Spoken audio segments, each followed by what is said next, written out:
À 13h42, je vous propose qu'on termine par la situation politique française. Il y en a une qui y croit dur comme fer à Matignon, c'est Lucie Castet, désignée première ministrable par le nouveau Front Populaire. L'énarque de 37 ans a multiplié les déplacements. Elle était à Lille, où Martine Aubry d'ailleurs n'a pas trouvé le temps d'aller la soutenir. Elle reste toutefois directrice des finances et des achats de la ville de Paris. Et comme l'a révélé nos confrères du Canard enchaîné, elle est seulement en congé pour l'instant. Elle ne s'est pas mise en disponibilité. Si ses activités politiques se poursuivent au-delà de l'été, eh bien, elle sollicitera cette mise en disponibilité. Ce serait imprudent si dès à présent, elle demandait une mise en disponibilité ? En tout cas, elle a fait œuvre de prudence et de prévoyance, se disant que peut-être le 30 août, elle retrouverait ses fonctions à la mairie de Paris, ce qui me paraît sage, compte tenu des chances faibles qu'elle a d'accéder à Matignon, pour ne pas dire très faibles.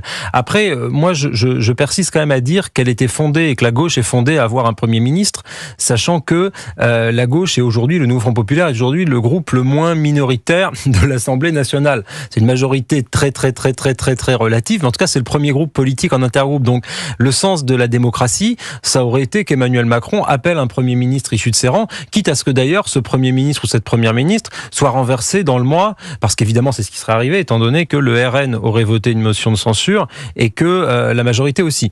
Mais ça aurait été important que ça ait lieu. Maintenant, je pense qu'effectivement, elle ne sera pas Première ministre. Elle a raison de rester en congé pour l'instant, c'est prudent. Oui, elle a raison de rester en congé. C'est pas du tout elle que je mets en cause, mais je trouve que l'attitude de la classe politique dans son ensemble et de la gauche en particulier, là puisqu'on parle d'eux, c'est vraiment une forme de déni. C'est-à-dire que ils ont fait une campagne, en effet, sur un programme. Ils sont tombés d'accord sur ce programme. Le programme, on peut le trouver formidable, très intéressant, etc. La question n'est pas là. Ils sont arrivés, en effet, première force politique de l'Assemblée, mais ils n'ont absolument pas la capacité de mettre en application leur programme, c'est-à-dire de gouverner. Si n'importe quel Premier ministre issu du nouveau Front Populaire arrivait à Matignon, comme l'a très précisément expliqué Paul, il tomberait dans la semaine. Donc à partir de là, la responsabilité, ce serait de voir le réel en face, de ne pas être dans une sorte de démagogie qui a été celle de Jean-Luc Mélenchon à 20h05 après les élections législatives.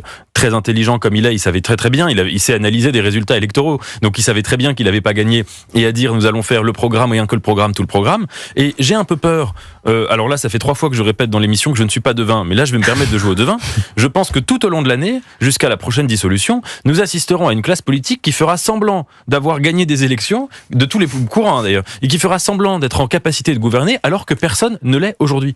Rendez-vous en juin prochain. Alors, Nathan Dever, Paul Melun, merci beaucoup d'avoir été avec nous. J'espère qu'on vous reverra, bien sûr, avant la prochaine potentielle dissolution l'année prochaine. Nathan Dever, écrivain et philosophe, Paul Melun, écrivain et essayiste. Merci d'avoir été avec nous dans Europe 1 13h.